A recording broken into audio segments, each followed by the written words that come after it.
Okay, we're going to get started. We'll have people straggling in here probably. Welcome to today's SCORE workshop, SBDC Cybersecurity. My name's Terry McKinney. I'm a SCORE volunteer. For those of you that may not be familiar with SCORE, we're a nonprofit organization, a resource partner with the SBA, and 100% volunteer base. We have a presence in all 50 states. SCORE basically has two main areas of focus: one-on-one mentoring, which is provided by experienced business owners and executives, educational workshops, such as today's event. The bottom line message is that SCORE is here to help local small businesses in any way we can. If you'd like more information, or if you're interested in signing up for one-on-one mentoring, please check out our website at piedmont.score.org. Okay, I'd like to introduce our presenter, Earl Gregorich. Earl is the area manager and a business consultant in the Greenville office of SBDC. The Small Business Development Center is part of the SBA also. The Small Business Administration is the SBA and is tasked with helping people grow their business. This is all done at no charge to the client. Earl has been with SBDC since 2015 and came with 15 years of consulting experience along with 20 years of entrepreneurial experience and still operates his own small business. Earl has developed expertise in all things concerning the internet along with marketing and business planning. Okay, we're going to answer questions during and after the presentation. If you'd use the Q&A feature to type in your questions, I'll interrupt Earl periodically to ask it. We'll also hang around at the end for any other questions. So here's Earl. Thanks, Terry. I appreciate everybody taking time out of your day, especially during the lunch hour, to join us today and talk about cybersecurity. By all means, interrupt with questions along the way. Post those to Q&A and do my best to answer those as we go along. We've got slides, but that's not as important as answering your questions today. So with that, we'll go ahead and get started. So cybersecurity resources for small businesses. We're here primarily to talk about those things that impact smaller businesses as opposed to larger businesses, but the rules and regulations apply to all businesses. So hopefully everyone will be able to pull something from today's content to apply to their business immediately. So just a little bit about cybersecurity and how it relates to what our mission is here at the SBDC. We are a force of about 20 offices, 50 consultants here in the state of South Carolina, and we have about 1,000 offices across the United States. As it is, I head up the task force for the nationwide cybersecurity efforts for ASBDC, which is the network of SBDCs across the U.S., all 1,000 offices.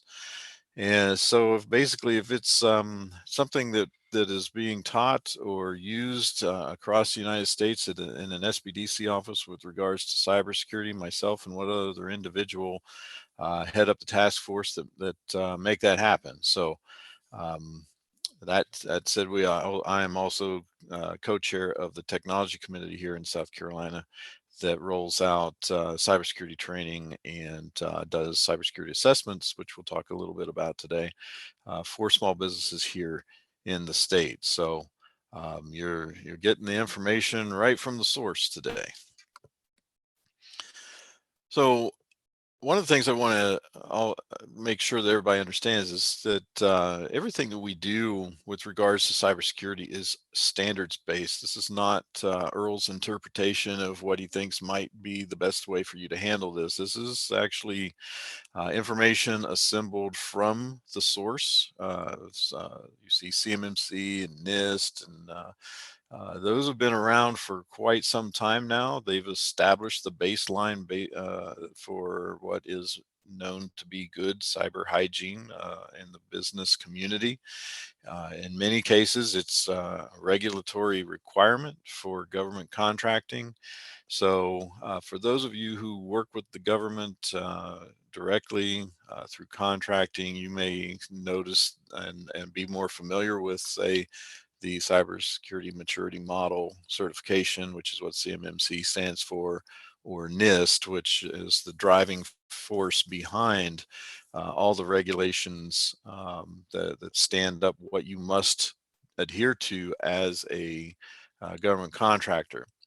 But that said, the very basics of cybersecurity are rooted in those regulatory requirements, and we've boiled those down into some very simplistic presentation points for today.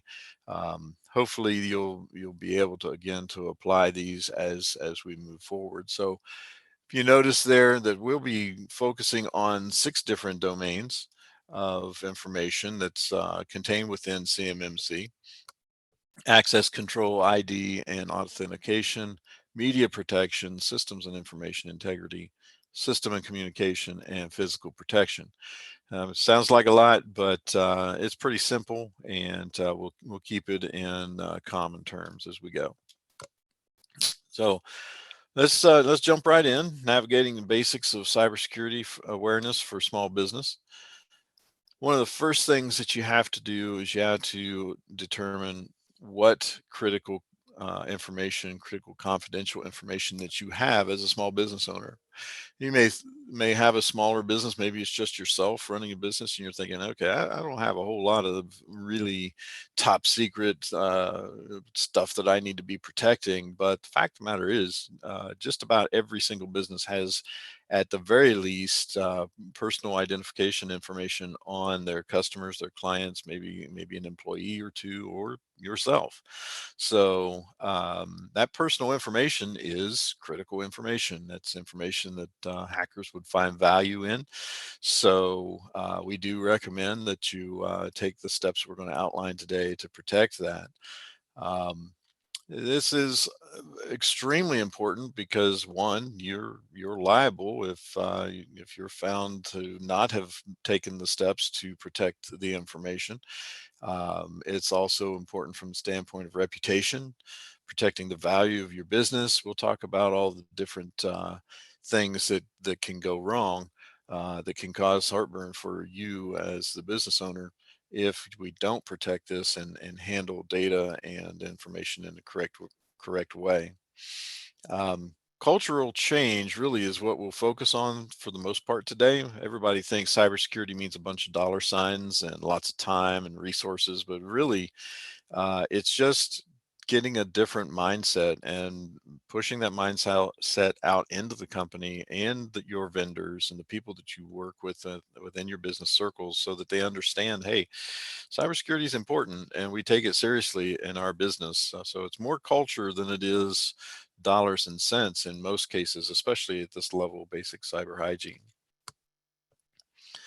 So when we put together our plan of attack, our approach to basic cybersecurity for small business, we break it down using the NIST model, and use these 5 categories that you see here. First and foremost, as I said, we have to identify the information that we need and want to protect. Depending upon your type of business, you may have a more extensive amount of data that falls into these categories. Some of you may have just a little bit of information that falls into this category, but either way, you have to identify what data is the most important, prioritize that, and move forward with protecting it, which is the next item there. What systems are you going to put in place to protect it? What data? specifically is being protected within some of these systems. You'll want to put together some form of a detection process, whether that's something as simple as, say an antivirus software package that you're running, or something more elaborate that's monitoring your networks, watching over your logins. There's several different things that fall under this category, but being proactive about detecting the threats that are coming your way rather than just simply falling victim to them. And that's the only way that you find out that you've been hacked. And of course, if you were to be attacked, you need to have some form of a response and a recovery plan in place. And we obviously would like to make sure that these are tested on a regular basis. So something as simple as knowing what to do in the event of a ransomware attack, or notification of a virus on your system, anything like that. You should not be left guessing what the next step is. That should be something that you've outlined prior to that occurrence. So these are just some of the broad categories that we'll be discussing today, and we'll be giving you some examples of things that you can do to accomplish some of these as we go. So what is this critical confidential information that we should be protecting? How do we further define that?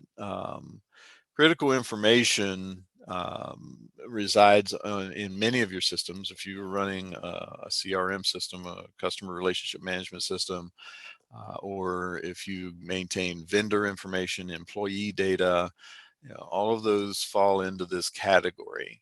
And they may actually have some subcategories within them that classify that data as to how critical it is. So if you're working with government contracts and you have access to say top secret information, maybe you're working with a defense contractor and you have access to base information, personnel information, things like that. That's really high on the list.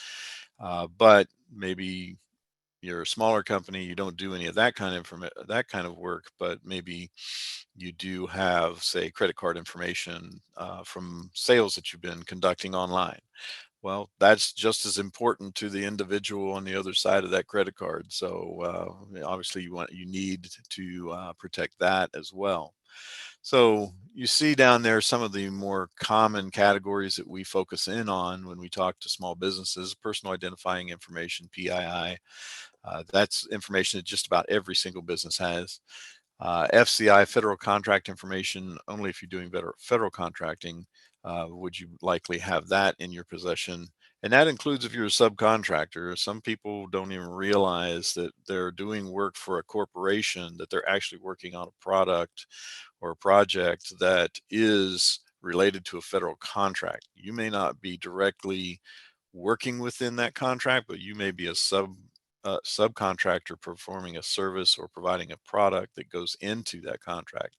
You will be impacted by some of the federal regulations coming down here soon that could cause you to have to boost your cybersecurity on your end, because you're in that pipeline, so to speak. PCI, that's related directly to credit cards. Most all of us have gone through that transition here several years ago, where all the cards had to move to chip cards, and all the machinery and point of sale systems had to be switched over so that they could better encrypt and protect these transactions. But just know that if you're taking credit card information, PCI regulations do apply to you. Uh, Controlled unclassified information. So this is information that typically, again, is associated with government contract work. This is information where, okay, it's not a top secret military type of secret we need to keep, but it's not something we want you to just necessarily post on your website and let the general public see either. So that's what we would consider CUI. Normally, if you're working with that kind of information, the individual who has provided it to you is required to tell you that it is and it needs to be controlled. But don't take things for granted. Just use some common sense and ask some questions. If you think that you have information that falls into this category, track that down so that you don't get blindsided by a requirement in the future. And then those of you who are in medical, uh, probably very familiar with some of the HIPAA regulations that surround protecting uh, patient data. So that's been around for quite some time, but obviously falls under the category of cybersecurity. One of the keys here to keep you safe is you limit what you take in as far as data. And as you take it in, ask yourself, is this something I need to hang on to?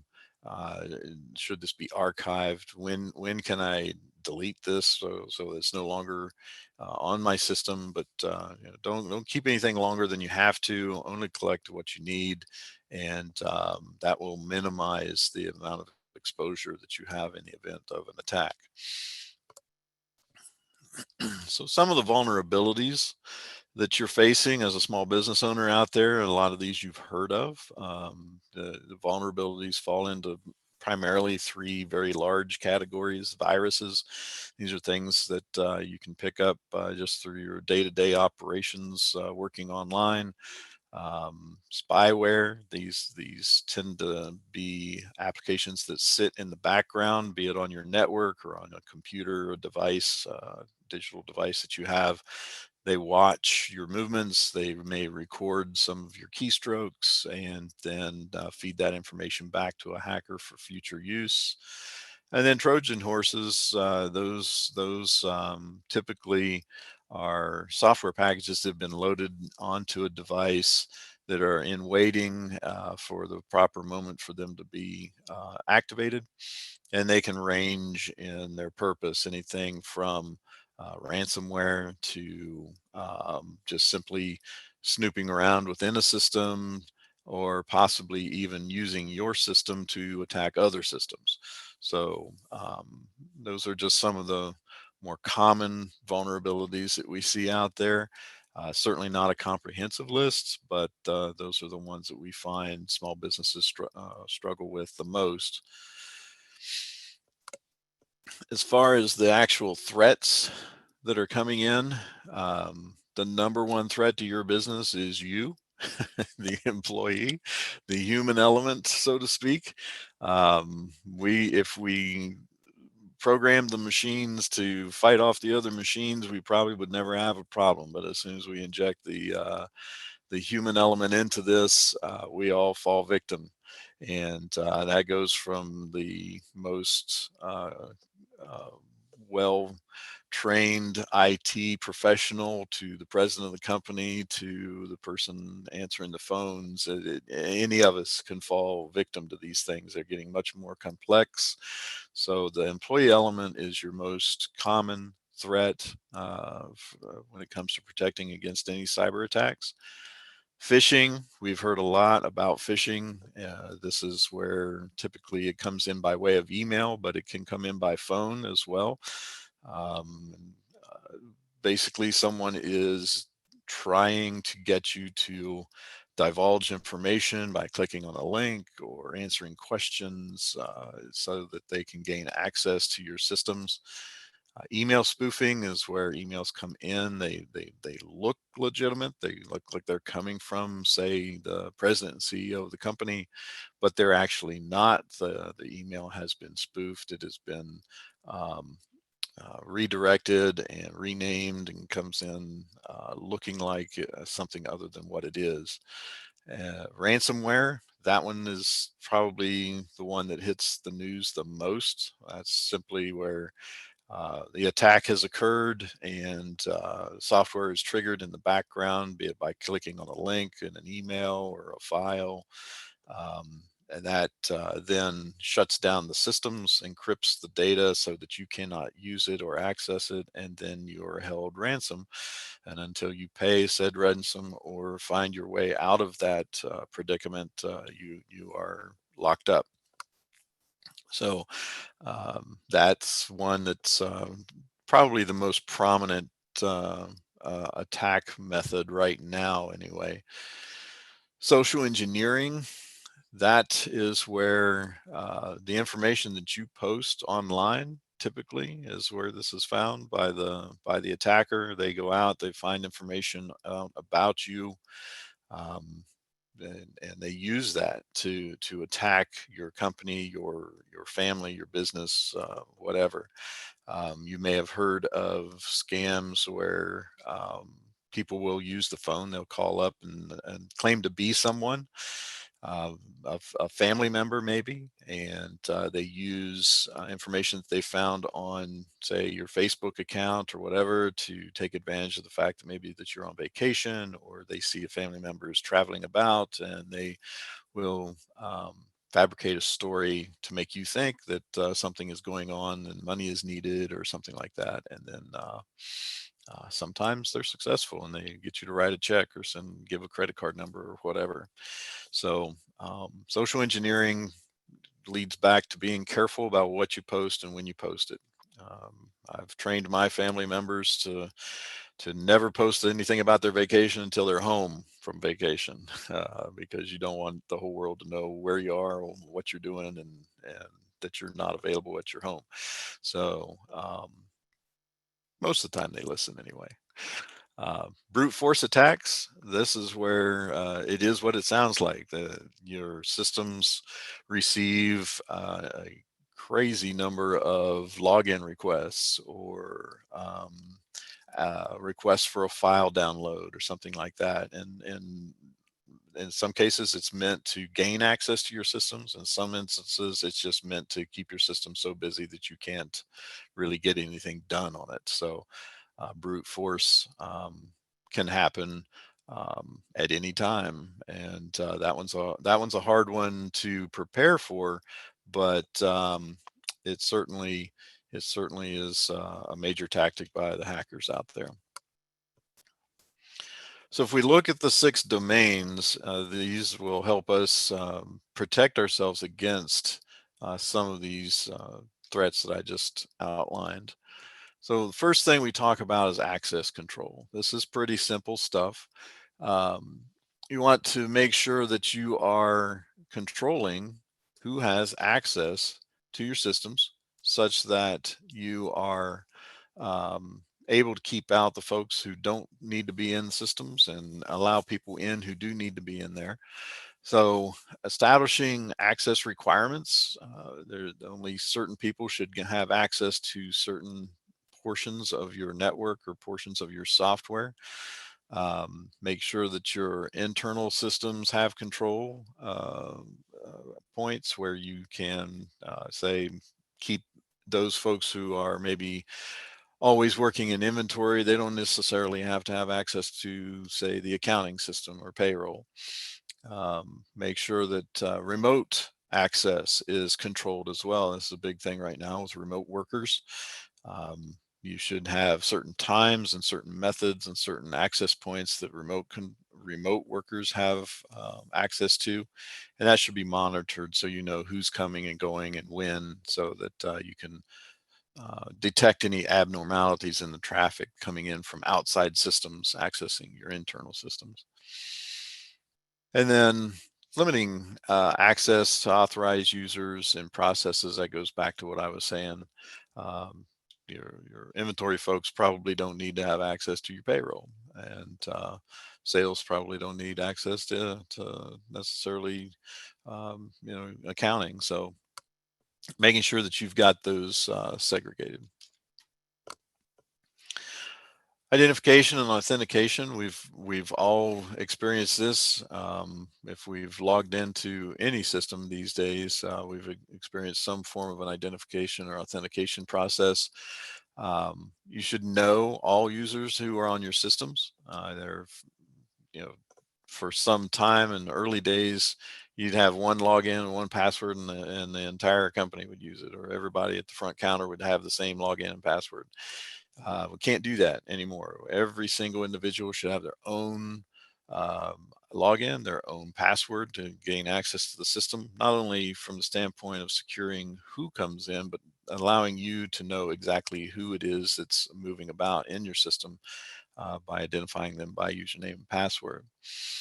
Um, Tracking users across the network is important because we want to know who was the last one in, who downloaded said file, who is where they're supposed to be, and who is not, what time of day is that the access is occurring, and who that was, and where they were coming in from. That's all valuable information in detecting if we've got some abnormal activity on our systems. Multi-factor authentication is something that we're all getting very used to, having some form of a um, code on the mobile device that you carry, and we put that in place in use with software so that we can determine that the individual who's logging in is indeed that person. That's the whole point in multi-factor authentication, is that if somebody were to steal credentials, that's one thing, but if they don't have that mobile device or that additional piece of information, we can determine that, okay, that's a credential problem. The individual has most likely been hacked and their credentials have been stolen, but luckily their device has not, and we've been able to stop that intrusion. So multi-factor authentication is highly recommended. There's been officials in the government who said, we could probably eliminate 80-90% of the hacking that goes on, certainly through credential theft, if everybody just employed um, the multi-factor authentication. So if you're not quite sure how to do that, there are some free tools to implement that in your companies. So you can reach out to us after the presentation. We can help guide you to some of those tools that you can use. Earl, we have a question from Debbie. Okay. Is there assistance through SBDC to help small businesses to ensure this system is set up in accordance with NIST 800.171, whatever Yeah, that is? that's a great question. NIST 800-171 is kind of the baseline that drives all regulated cybersecurity requirements for small business. And we do baseline assessments for small business. So basically everything that you're seeing in the presentation today, these are all things that we can help you assess and prepare you for deeper dives into the area. So in other words, we can come in and say, okay, yeah, it looks like you've got um, you know multi-factor authentication down, but you're not encrypting data on your network, or you haven't implemented proper access control or whatever. And then we can help you find resources that can fix those kinds of things. Um, if you have to go the route of actual certification and pulling together what's called a SPURS score for government contracting, those are things we can help you navigate. We don't do the certification, and we don't actually perform the score assessment, but we certainly can help you find your way down that path. So hopefully that answered the question. All right, media protection. So this is usually referring to devices, thumb drives, and believe it or not, non-digital things like paper. So we need to protect those items. Thumb drives are notorious for coming up missing, and nobody, of course, ever remembers what was on that thumb drive. So let's make sure that we're keeping track of each and every thumb drive that we have. You can serial number each one of them. You can do an audit periodically and make sure everybody who you've given a thumb drive actually still has that in their possession. So that's a big one. Making sure that you're sanitizing your devices when you're disposing of them. One example I like to use here is printers and copiers. Printers and copiers typically have storage devices in them, some form of a hard drive. And if you just unplug that machine and say take it down to you know Goodwill or recycling center or whatever and drop it off, if that hard drive were to be removed, all of the things that were recently printed on that machine are now available to the individual who has possession of the hard drive. So make sure that you're sanitizing devices before they leave. Disable, destroy hard drives and storage media on equipment that you're just getting rid of. Um, as far as keeping track of all this, you should maintain an inventory of some kind of all of the media that you are using, all the devices that you use within your company. Those of you who are running 1-2 person show, yeah, that's going to be pretty easy. But those of you who have multiple employees, maybe a few different locations, this can be something to keep you up at night. That's a nightmarish task, I know, because I used to be an IT director of a company that had 6 locations. We were a retail wholesale operation, and the inventory on the devices was just absolutely crazy. And of course, it changes constantly.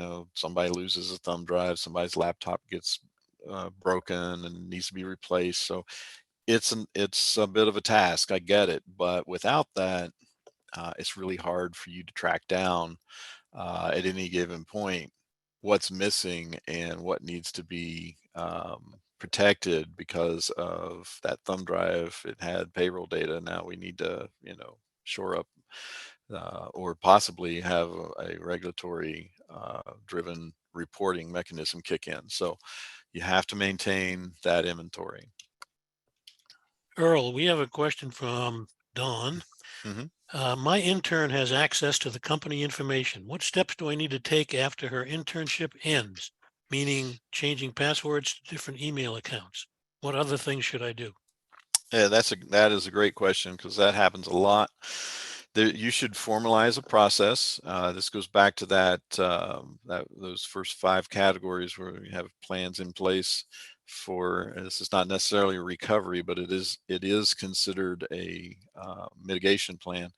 So at the very least, you already hit upon some things. We want to make sure that individual no longer has access. So changing, deleting of password access to anything and everything. Make sure you've recovered all devices that have any kind of ability to interact with the company. So make sure you've collected cell phones and thumb drives and laptops and those types of things. Remote access, make sure you've shored that up, that the individual can no longer gain remote access. Um, if they had access to files, make sure that those are all accounted for as well. This goes back to what I was just saying about inventorying things. Anything that you put into their care, you want to make sure you've collected that before they leave. And you know, make this a process. Don't get a checklist. It sounds kind of elementary, but you don't do this every day. So creating a checklist of all those things that need to occur when somebody leaves, that's highly recommended. And again, if you're looking to put something like that together, we can help guide you through that. I'll talk about some places you can go to download some tools here towards the end of our presentation today. Um, Physical protection is the next one on the list. This one's extremely simple. You're probably doing most of this. Simply locking doors, making sure equipment is not accessible to just your average passerby, um, escorting individuals in and out of your building that are not employees, only allowing access to certain parts of the building by certain employees, and so on. These are all things that fall under the physical protection. Locking filing cabinets.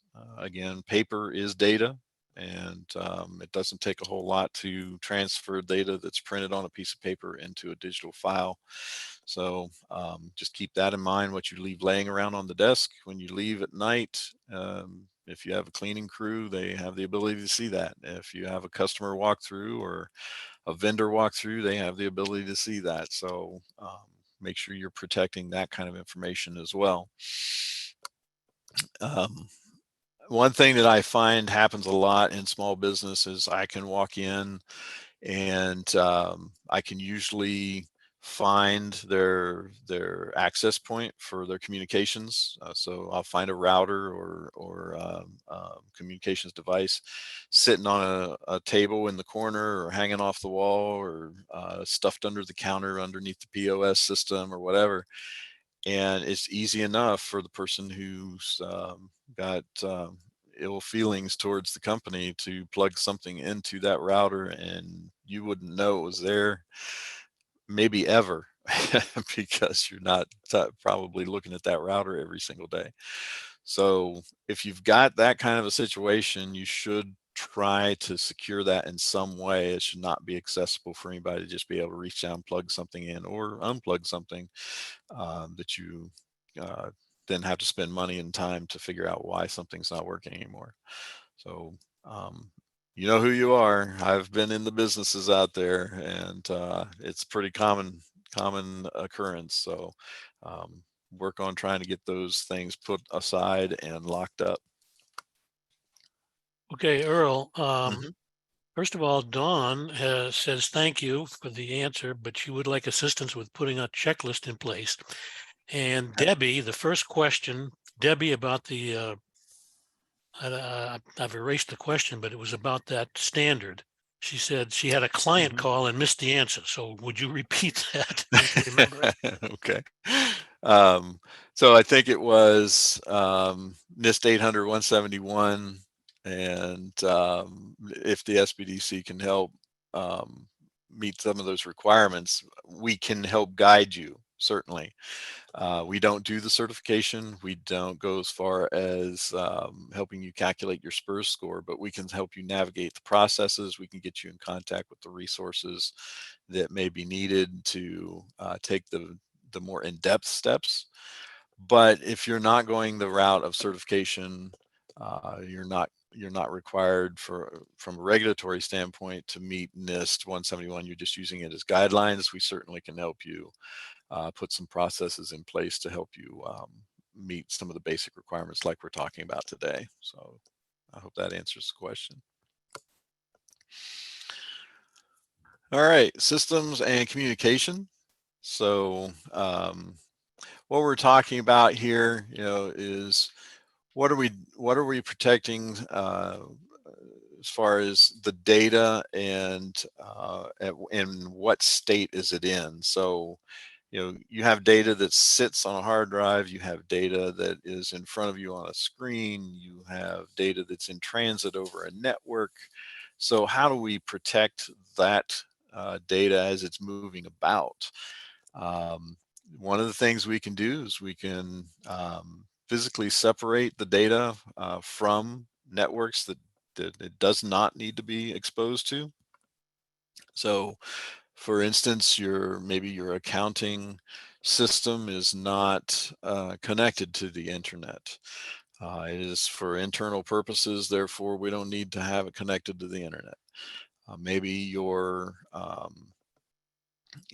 floor equipment in, say, a manufacturing facility, maybe it communicates directly back to the manufacturer for whatever purpose. That's fine, but that same network that runs that shouldn't necessarily be connected to our internal network that we use to do day-to-day business. So just thinking about how you can separate some of these networks is a big part of this. Certainly using encryption. So maybe you're just a small company and all you do is e-commerce online. That's fine, but you should be using SSL certificates and encrypting your data as it transfers from, say, your shopping cart to the payment gateway. These are some simple things that you can put in place to help make sure that you're protecting data no matter what state it's in, whether it's on a hard drive or on a network. And encrypting the data that is on your devices. That's also um, recommended.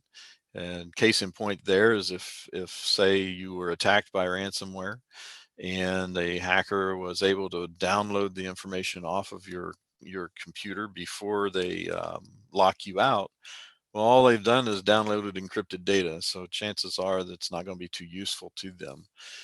Yes, you're still locked up and you can't do business, but you don't have the additional worry of, okay, what they get their hands on, what can they read and what can they use to make our life miserable. So encrypting data that's just residing statically on devices is also recommended. So information integrity, this refers basically to how do we make sure that we're in that detection mode. We can tell that the information that we received was actually the information that was supposed to be sent, and vice versa. So we have to monitor our systems to make sure that we're able to pick up on things that are out of the ordinary. So again, this can be antivirus. It might be some kind of a malware detection system. So if you're running, um, there's several on the market, but Norton 360 is one that's out there. There's I have a list that you can download actually that lists all of these, but these are systems that you can put in place that are constantly watching what's going on your systems, what's coming and going, and it gives you flags, warnings. Sometimes will stop things before they get too far, and that's a good form of early detection. You need to have those kinds of things in place to stay safe, because again, we humans, we're busy. We got a lot going on. There's a lot of noise in our lives, and we don't think twice sometimes to double check that email address that something came from, or we don't have the time to jump in and see, well, who is that logging in at 3 in the morning.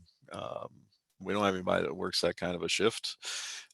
You may not even know that's occurring if you're not monitoring logs. So it's that kind of diligence that's required to make sure your systems are staying um, um, protected, and you're checking that integrity.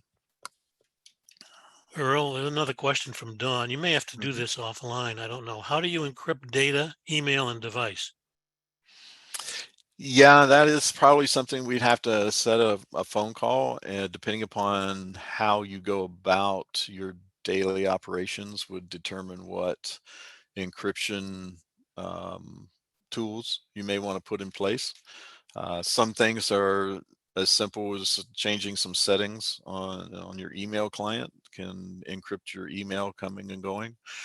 But if we're talking about transactions, say on a website, that's a different process. Requires a different type of software. But certainly, we can help you at least narrow down, what you need to be doing, and if you need some third party assistance with that, we can direct you to some reputable sources in and around the area that can help with that too. Yep, keep the questions coming. These are good questions. So some other topics, some of these we've talked about. You may have to hire outside help. Yes, I know that means dollars and cents, and small businesses doesn't have a whole lot of that. That we maintain a list of resources we know operate and are friendly with small businesses, but they have to make a living as well. So sometimes you do have to pay for those services. Hopefully you don't ever need a forensic investigator, but if in the event you do get attacked and you are working with, say, um, top secret information, some of that controlled unclassified information or federal contracting information, you may be required to bring some of the investigators in to determine, okay, where did this come from? Who was it? Let's track them down, type of thing. Attorneys may come into play if you say you failed to report. There are regulations on you must report if in the event of an attack. So if you fail to report, you may need an attorney. Sometimes you would also use an attorney to help with the response on an attack. The say draw up the statement that you might use to let the public know that, hey, we just lost all the credit card information that we had, or something like that. So sometimes you do have to bring in the experts. Be careful of what you're putting out there on social media, online content, not only yourself, but have a policy that your employees have to abide by. You can't control every aspect of what people do on social media, and probably don't want to, but there are some guidelines you can set forth to say, hey, look, you work for us. We don't want to see this out on, Facebook or LinkedIn or whatever. I think I've hit most all of the topics there on the right that get overlooked. Hardware, point of sale systems. Point of sale systems are notorious for being a great place for hackers to attack. They tend to be a weak point because there's a lot of human interaction at that point. Mentioned the paper, mobile tech, yeah. Testing, always, if you're putting these systems in place, we do recommend that you periodically test them.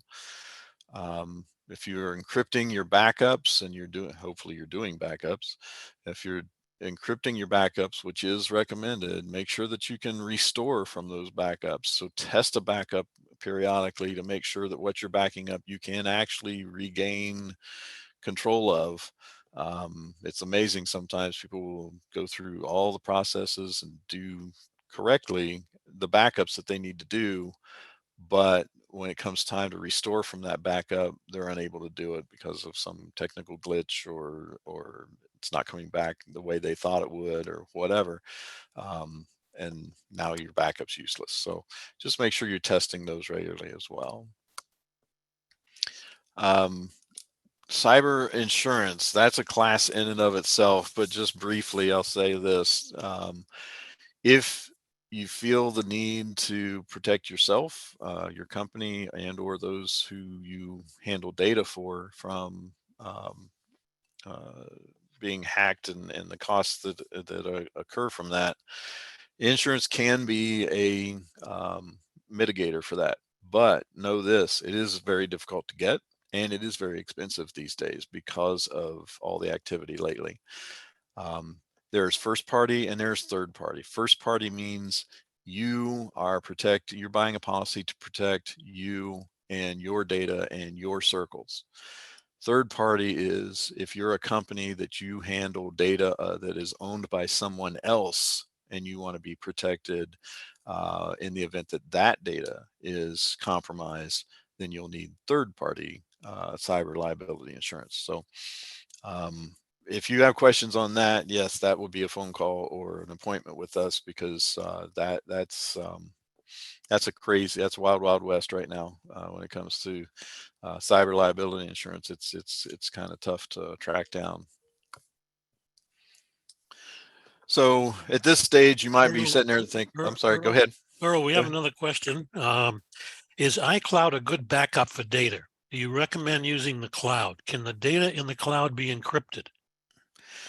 So regardless of who you use, Dropbox, iCloud, um, Microsoft's Google Drive, or any of those, um, there are different flavors of those. And frankly, depending upon the data that you're putting out there, you may or may not be considered to be within the regulatory requirements, depending upon what you're using. So in other words, look, if you're using Google Drive on the free version, or I forget what their primary package is that they call it.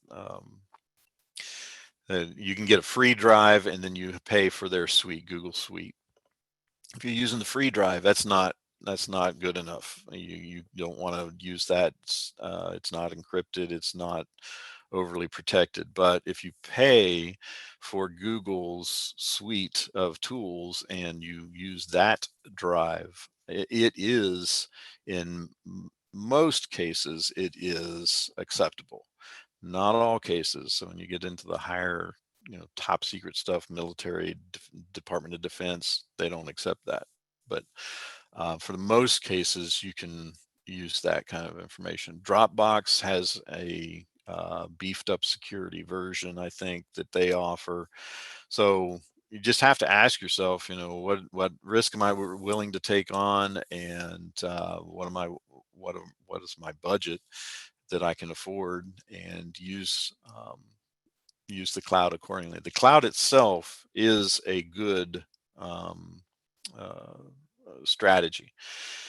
We do recommend that you have a local backup as well. because clouds can break. Believe you could be left without access to that. So have a local one to back up the backup, basically. Um, so you may be sitting there with some of these rebuttals in your mind right now. We hear all of these, and hopefully, you won't have to eat your own words or wish you hadn't said that type of a scenario. But unfortunately, the world is a crazy place, and we're seeing these attacks more and more. Um, just know that this is about protecting the value in your business. Notice nothing I told you today, it was meant to be a scare tactic. I didn't start this out by saying you will be hacked, and you need to be afraid, be very afraid. No, that's not part of my narrative. My narrative is to tell you, look, you worked really long, really hard to build this business. Don't risk a click taking it all away. Uh, be proactive. Do some of these things we've talked about today. Protect the value in the business. Protect your reputation. And in many cases, if you're doing this right, it can be a competitive advantage. People leave companies that can't protect data, and small businesses especially. You don't have the PR, you don't have the staying power, you don't have the position in the marketplace to sustain yourself after an attack. Usually, we've seen big names, Macy's, Target, all these companies that get hacked all the time and they just keep right on going. That's not going to happen for most of us in a small business. We get hacked and the world turns the other direction to go a different way, and we typically don't survive it. So don't leave this stuff to chance. There's nothing that I've told you so far today has been super expensive. It's just a matter of being diligent. So, Question from Rodney. go ahead. Should a small business have a system security plan? Every business should have a system security plan. Yes, obviously, if you're a company of one, your plan is going to probably be much more simple than, say, a company that has multiple employees and many branches. But yes, you should have a plan. You should have a path for culture in the event that you start bringing in additional employees, and you should practice that. So definitely, size is not an indicator of whether you should or shouldn't have a plan. Everybody should have a plan. So, as I was saying, this is not necessarily money and always resources. It's simply you taking the lead with this, setting up the culture. Please don't set up a culture such that if everybody's in fear of their job, if they make a mistake and they don't report this kind of stuff, because frankly it could be you the owner, you the president could have made that mistake. And if you've made it well known that if um, you the employee don't do this right and we get hacked, you're fired. Well, guess what, you're going to fire yourself. You are probably a bigger target than that employee, being the president. So be careful with how you handle those kinds of things, and don't be complacent. If you just sit and wait, um, it's going to happen, and you'll be unprepared, and it'll be twice as impactful negatively, as it would be if you were preparing ahead. That's just kind of a recap of the main areas that we talked about today. Um, you'll be getting a copy of the slide deck after the fact, so we'll skip that one. Um, Additional resources are available. You can download them from our website. You're going to get web address here on my closing slide, but know that we have some downloads there that you can distribute with your employees, your vendors, whatever. You can just print them and send them, or you can download them as PDFs and send them. You can always reach out to us. We can help you with programs like this. For larger companies, I've actually done webinars for the company, for their employees. Um, and we do, like I say, refer out to partner organizations when need be, because we are obviously a consultative type of a company. We don't actually put hands on keyboard or rewire networks or anything like that. So keep in mind, we have a scope that we have to stay within as well. So there's my contact information. Um, I'll see if we've got any questions, and by all means, reach out to me if I can be of service. I'd rather help you be prepared than get the call after you've been a victim. So, do we have any questions outstanding at this point? No, no, not at this point, but we'll hang around for a few minutes if there are some coming in. All right.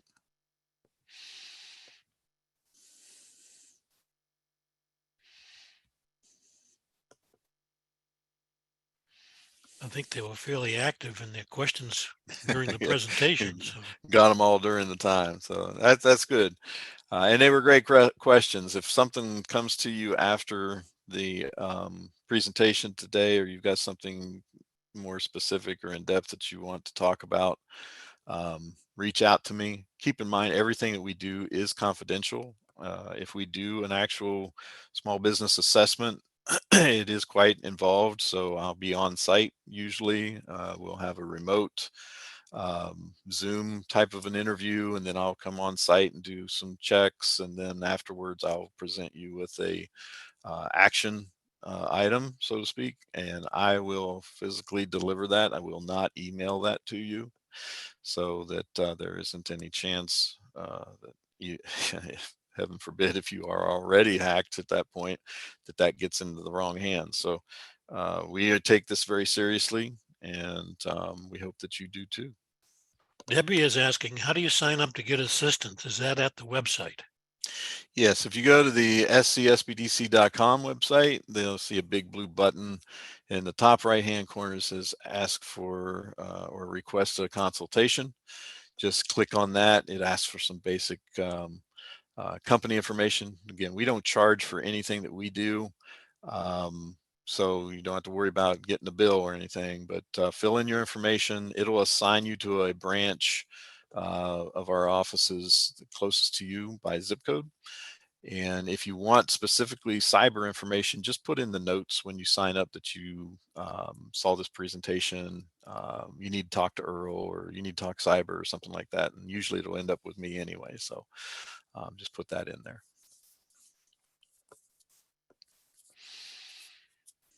All right. Anything else?